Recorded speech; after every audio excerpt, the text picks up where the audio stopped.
Welcome to Life Stories, and we have Abigail, and we come across to the Aberdeen Citadel for the Salvation Army. Hello Abigail, welcome along. Hello Rob. Right, how long have you first of all been working here in the Citadel, because you're really quite new to this? Yeah, so I came in January 2016 to Aberdeen and looking for a church, and knowing that my grandmother was in the Salvation Army way back in during the Second World War, I thought I'd better follow the family tradition, see what it was all about. So I started at the top of Union Street looking for a church. So I started at the Castle Gate, and I've never left. So right, and the other members of your family are within the Salvation Army too? No, they are Church of Scotland and the Baptist Church and the Methodist Church, but since coming to the Citadel and becoming a member of the church, becoming what we call a soldier, my family now come to this church as well when they're up in Aberdeen. And my auntie down south in Essex, she also now goes from the Methodist Church, she's now gone to the Salvation Army as well. Right, okay. So definitely witnessing going on in the tracks there. Now I think people looking from the outside for the Salvation Army, some might wonder when you come in and you hear Lieutenant, Major. Could you explain a little bit more about these positions? Yeah, so the structure of the Salvation Army for some might be scary. I find it quite reassuring, simply because from a military background, my parents were in the RAF. I know where people stand. So of a corps, so which would be your church, you have an officer, commanding officer, and that officer is the minister for that corps. And then from there, depending if it's a lieutenant, a captain or a major, that just means how long they've been a minister. So your lieutenant's is nearly out of college to 5 years, your captain is 5 to 10 years, and then major is anything over 10-15 years. Okay, right, plus. Okay. Does that make more? I think so, yes.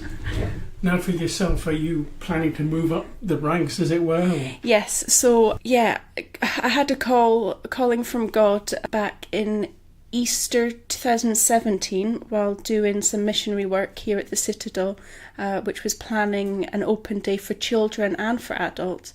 Children to come do some craft, learn about the Easter story. Adults were to come have a hot cross bun, a cup of tea, relax, leave the kids with us kind of thing. And having that relationship with the community, working it all out, telling the story to the children. And it was a whole age from just newly born to elderly people all taking part. And God was telling me then, Abby, you need to take this further. So I investigated it. I've done some different courses with the Salvation Army, and also just a lot of praying at home and reading the Bible and doing my Bible study. And yes, I've definitely had a call to officership, so to ministry. And with my day job, I'm a veterinary nurse, so it's a bit of didn't want to leave my veterinary side, and I had that conflict of, I love my animals, I love my job, but God's telling me that I need to do ministry. I'm in the wrong profession. So I did a course down at William Booth College, which is where our officers, our ministers do their training, and they did a course there, and it was called Design for Life, and it was about where God is now in your life, where he has been and where he's taking you. And it was then I realised, mainly through a piece of scripture actually, about when David was becoming king, he was selected to be king. And so he had that 2-year preparation where he had to just wait, prepare and pray. And that preparation stage, I all of a sudden realised was God saying, Abby, you're still a veterinary nurse, you're in the right calling, you've just got to prepare, and then you can go into your ministry. So the last year now, I've been praying, I've been preparing, I've been doing more work at the Citadel, and hopefully 2020, the university year, so starting in September, I will hopefully go to college. It's a very long application, just to make sure you're definitely doing the right thing, because it is a lifestyle. You're becoming you're not only, so I feel I'm already a disciple of Christ, but you're taking that step further. So it's definitely making sure that that's right for you. So, How have your veterinary colleagues sort of perceived how things have been going on? What's been their reactions from them? a lot of them don't understand it. They say, oh, if I say I go to the Salvation Army, it's very like, oh, I thought that was a charity. How can that be a church as well? So teaching them about the army as well, that's been good. We've also been doing a lot of work with, at Christmas time, donations, getting donations for dogs as well as the homeless, which has been nice to get them involved in some of the work that we do here. I actually brought one of my veterinary colleagues, one of the vets, over to our winter feeding programme, and we brought them in and we said, look, if you've got any dogs, we try to do a lot of advertising, if you've got any dogs to the homeless or pets, bring them along to the Citadel and we'll give them free health checks. Sadly, we didn't have any dogs turn up, but my colleague soon realised the work that we're doing here, and she was getting involved, speaking to the folk that were homeless, getting them showers and food and bedding. And yeah, it was a great opportunity for her as well to see the work we do. Otherwise, while in work, although I don't necessarily push my faith onto people, a lot of a Christian lifestyle is just being kind to people and treating people the way you wish to be treated. Yeah. So I do a lot with well-being, and that well-being in the veterinary, health and well-being in the veterinary profession is a very important part of our job, because there's been a lot in the press, especially with the BBC News, that the suicide rates of veterinary professions are 4 times higher than average. Wow, that is a shocking... It's a shocking statistic. So just, having those basic principles, basic processes to live a healthy, balanced lifestyle. They always harp on about having a balanced work life, but in veterinary business, it's not really something that anybody has. So making sure that, you are getting home from work, having a healthy diet, making sure that you're able to communicate with friends and family, making sure you've got hobbies, even simple things like watching your own programmes on television or listening to some music.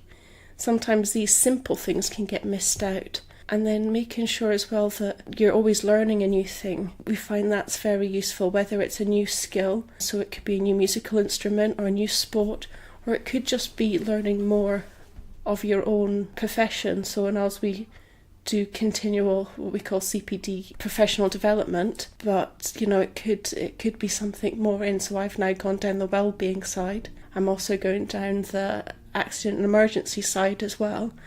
But it could be specialists in eye treatment or urology or hearts or anything. So yeah, it's just making sure that you've got that rounded well-being at work, but also at home, so that you've got that chance of lowering the statistics, but also making sure that we know the signs, what to look out for, so that we can be there for our colleagues.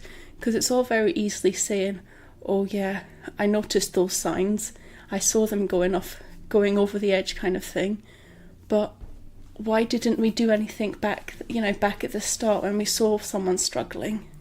There's no point stepping in when it's too late and the deed's already been done, because suicide, it's hard to say, but it is a permanent solution to a very temporary issue. Very permanent. So yeah, trying to step in there and make it, everybody's got a mental health, just some of us are more healthier than others, and sometimes we just need to pick up on someone else's healthy mental health to make ours a bit, give it that little boost, give it that support. So we've all been there. Some of us are braver to talk about it than others. So it's finding that person, being that approachable person as well, that someone can come to you and just say, what would you do in this situation? And getting that help.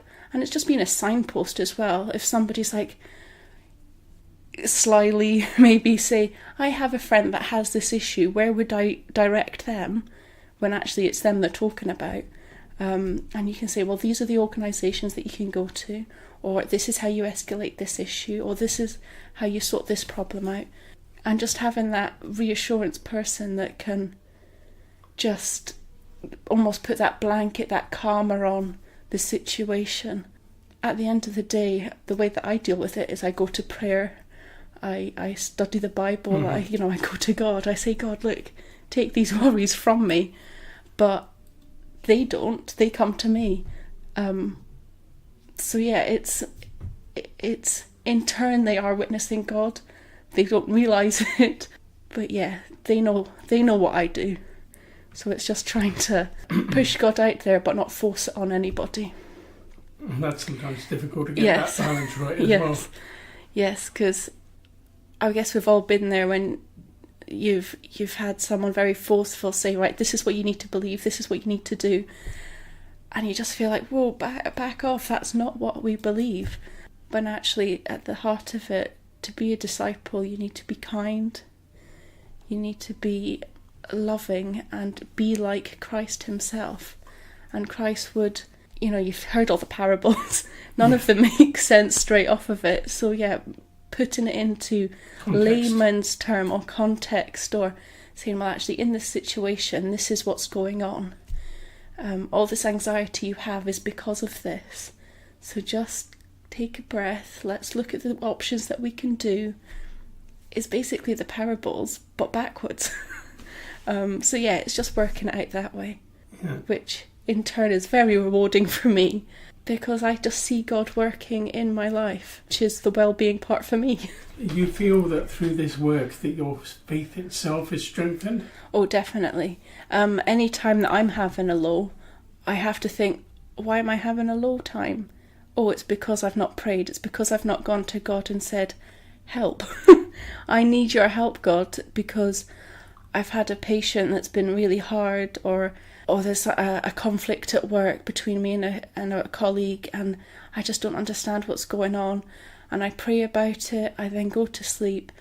I often get my reply from God either in visions through dreams or realization. He will, overnight, I'll be like, oh, that's why that's going on. Oh, that's okay. Right, I can work this out now. And then I can take it from there. And yeah, it's definitely helps my well-being, and I'm a lot calmer since realising that God is there 100% with me, and that he's never going to put me in a situation that I can't cope with. He's done amazing things. He let Moses walk through water. He didn't let Noah drown. He's not going to let me drown. He's going to work with me. He's going to let me do amazing things. I've just got to prepare myself like David did. And that's the process that I'm in at the moment. Working as a veterinary nurse, but doing my work here as well at the Citadel until I'm ready to go to college at William Booth College in London for the Salvation Army. And then taking it from there, he will then lead the way. Excellent. Thank you very much for that. I'm almost tempted to ask if there's been any particular thing that God has really done that you found an amazing answer to prayer or an amazing miracle having happened, but it didn't happen for everyone, of course. I think the most amazing thing, which is probably what made me really think, oh, God is out there, was actually when I was just a little girl. We had a nasty incident at home where our dogs got out the kennels.